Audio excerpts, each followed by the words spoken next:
malamnya saya ngaji surat Al-Ikhlas, persis pagi harinya saya mendapatkan kuliah teologi di mana dosen saya menyatakan Tuhan itu satu tapi pribadinya tiga. Inilah penyelenggaraan Allah.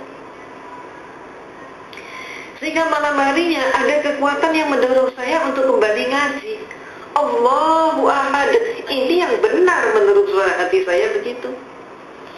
Maka hari-hari berikutnya saya dialogkan dengan dosen saya. Saya katakan, Pater, saya belum paham hakikat Tuhan. Maka kemudian dosen saya pun bertanya, bagaimana mungkin seorang biarawati tidak paham hakikat Tuhan? Kaget sekali dia. Maka dia pun maju ke papan tulis, menggambar sebuah segitiga sama sisi.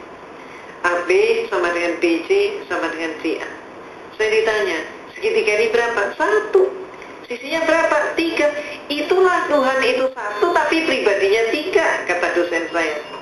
Maka kemudian saya pun mengatakan, kalau demikian Pater, suatu saat nanti kalau dunia sudah semakin maju, ipteknya pun semakin berkembang, Tuhan itu kalau cuma 3 pribadi tidak akan mampu untuk mengurus dunia. Paling setidak-tidaknya harus mendapatkan penambahan menjadi 4 pribadi. Jawab dosen saya, tidak bisa. Saya jawab, bisa saja. Maka saya pun maju ke papan tulis, menggambar segi 4 sama sisi. Kalau dosen saya menyatakan Tuhan itu pribadinya 3 dengan menggambar segitiga, maka saya gambar segi 4 sama sisi, sah-sah saja kalau saya katakan Tuhan itu pribadinya 4. Apa kata dosen saya? Tidak boleh. Kalau tadi tidak bisa, sekarang menjadi tidak boleh. Maka kemudian saya tanya, kenapa? Jawabnya, ini dogma.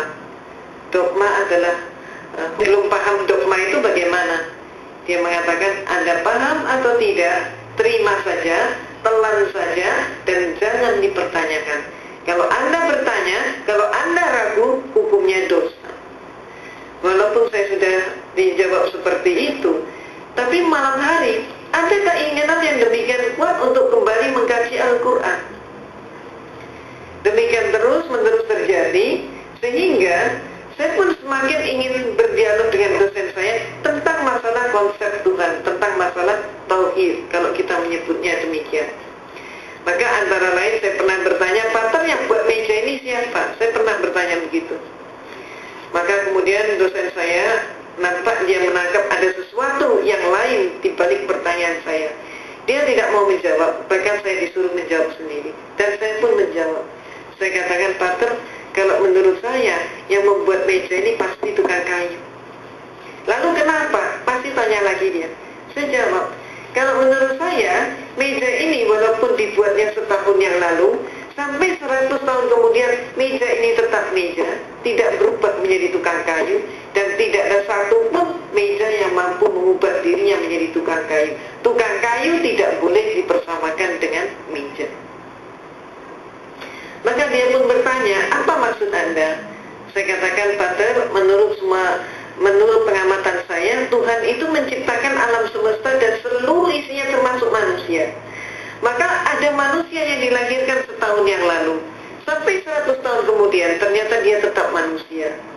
Bahkan sampai kiamat pun manusia tetap manusia. Tidak ada satu manusia pun yang mampu mengubah dirinya menjadi Tuhan, dan Tuhan tidak boleh dipersamakan dengan manusia. Bermusyawarah untuk mengangkat salah satu teman mereka menjadi seorang jenderal. Yang melantik 99 orang kopral, melantik seorang jenderal untuk menjadi, melantik seorang temannya kopral juga untuk menjadi seorang jenderal. Walaupun yang melantik 99 orang, tetap saja pelantikan itu tidak sah. Apa maksud Anda? Dia tanya. Maka saya katakan, Pater, menurut pengamatan saya, Tuhan itu menciptakan alam semesta dan seluruh isinya termasuk manusia. Manusia hakikatnya sebagai hamba Tuhan. Maka kalau ada manusia melantik sesamanya manusia menjadi Tuhan, jelas pelantikan itu tidak sah. Malamnya saya ngaji lagi, terus seperti itu. Dan kemudian saya diskusi lagi, sampai pada klimaksnya saya bertanya tentang sejarah gereja. Saya katakan, Pater, menurut semua literatur yang saya pelajari dan kuliah yang saya terima, Yesus yang oleh umat Islam disebut Nabi Isa alaihissalam Ternyata Yesus itu untuk pertama kalinya dilantik menjadi seorang Tuhan, peristiwa itu baru terjadi pada tahun 325 Masehi.